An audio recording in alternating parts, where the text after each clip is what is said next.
Moka Kongo, moka bakoko, batikela biso ndenge nini ekomi boye yoka. Nzambe apesa biso moka Kongo oyo etonda kita mpe biloko mingi mokili azali na yango.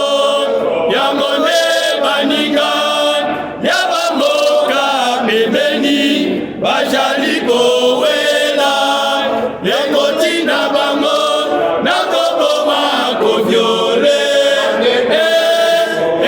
mawa.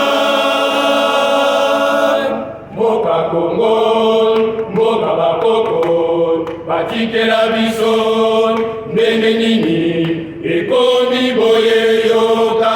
Nzambe apesa biso moka Kongo oyo etonda kita mpe biloko mingi mokili azali na yango.